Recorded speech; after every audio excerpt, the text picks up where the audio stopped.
Guys, আজকে আমার শোরুমে গিয়ে দেখি যে কোনো বাইক কেনা যায় কি না বা ওই বাইকটি সেল করা যায় কি না। আমার শোরুমে একটি বাইক পড়ে রয়েছে। তো আজকে আমি আমার এই গাড়িটি নিয়ে যাব, কারণ আমার বাইকটি কেনার পর তো 2 দিন টানা চালানো হয়েছিল। তবে আমার এই গাড়িটি প্রায় 15-16 দিনের মতন পড়ে রয়েছে, তো চালানো হয় না ঠিক মতন। তো আজকে আমি আমার শোরুমে গাড়িটি নিয়ে যাব। তো আমি শোরুমে চলে আসলাম। এই যে ওই ভিতরে রয়েছে আমার সেই বাইক, যেটা কেনার জায়গা রয়েছে। তো আমি এখন আমার ব্যাগটি এখানে রেখে দেই। তো আমি এখন একটু বাইরে যে ফেসবুক দেখি, কি করব এখন, দেখি কেউ বাইক সেল করতে আসে কি না। তো আমি এখন আমার ফোনটি বের করে একটু ফেসবুক দেখতে থাকি। আরে এটা কি? তো আপনারা যে বাইকটি দেখতে পাচ্ছেন এটি সেল হবে। তো এটির অ্যাড্রেস নিচে দেওয়া হলো। তো আপনারা এখনই চলে আসুন। আরে 2 সেকেন্ডের ভিডিওতে বসবো কি করে? তবে গাইস, এই বাইকটার কন্ডিশন তো অনেক ভালো দেখতে। তো এখনই আমি আমার ওই বাইকটি কিনতেই যাব। তবে একটা সমস্যা হয়ে গেল গাইস, এই গাড়ি যদি নিয়ে যায়, আমি তো বাইক চালিয়ে আসতে হবে অথবা গাড়ি, যে কোনো একটা, দুটি চালিয়ে যেতে পারবো না। আমার বন্ধুকে ফোন দিয়ে আমার বন্ধুকেও ডেকে নেই, তাহলে আমার বন্ধু আমার সাথে যাবে এবং বাইকটি নিয়ে আসবে। তো দেরি না করে আমি আমার বন্ধুকে ফোন দিয়ে দেই, সে একটু পরেই আসবে। তো ফোন দেওয়া শেষ হলো, তো সে বললো একটু পরেই আসছে।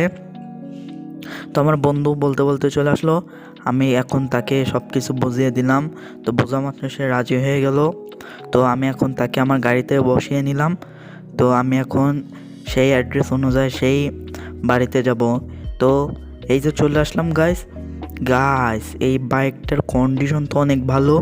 এই বাইকটি যদি যে কয় টাকায় কিনবো, তার চেয়ে অনেক দ্বিগুণ লাভে বিক্রি করতে পারবো। তো এই বাইকটার নাম আছে অ্যাপাচি আরটিআর। তো আমি এখন ভিতর থেকে গিয়ে পেমেন্টটি করে আসি। আমার ব্যাঙ্ক অ্যাকাউন্ট থেকে প্রায় 1,30,000 টাকার মতন কমে গেল।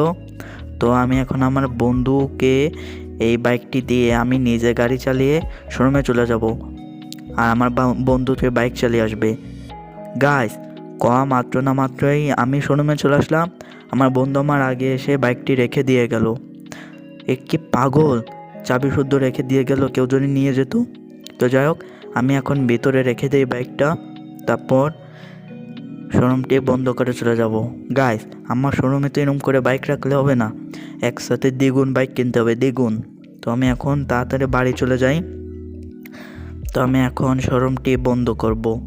তো আমি এখন শোরুমটি বন্ধ করতে গেলাম। কি আমার পিছনে কি এটা দেখি তো। হ্যাঁ দাদা, কে আপনি? আরে দাদা, আপনি আমাকে চিনবেন না। আমি একটি বাইক কিনতে এসেছি। তো শুনলাম নাকি আপনি নতুন শোরুম খুলেছেন। তো আমি একটি বাইক কিনতে চাই। তো এখানে কি কি বাইক আছে?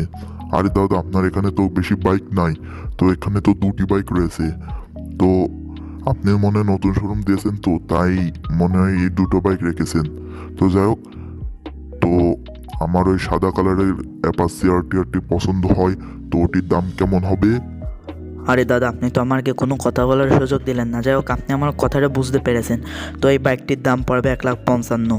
তো আপনি দিলে 50 দিন। আরে ভাই, এটা তো আমার খুব প্রাইজের মধ্যে, আরও প্রায় 30,000 টাকার মতন থেকে যায়। গাইস, আমার বিশ্বাস হচ্ছে না যে আমার এই বাইকটি সেল হয়ে গেল। তো আনতে না আনতে এই বাইকটি সেল হয়ে গেল। তো আমি এখন এই বাইকটি বের করে রেখে দেই। তো আমি এখন বাইকটি বের করে রাখি। তো এতদিন পর 20,000 টাকা লাভ হলো আমার। তো আমি এখন এই বাইকটি বাইরে রেখে দিলাম। কিছুক্ষণ পর সে এসে নিয়ে যাবে।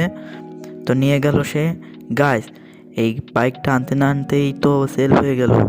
তো এরকম আরও কয়টি বাইক আনতে হবে। তো আজকের এপিসোডটি এই পর্যন্তই। ফিরছি নেক্সট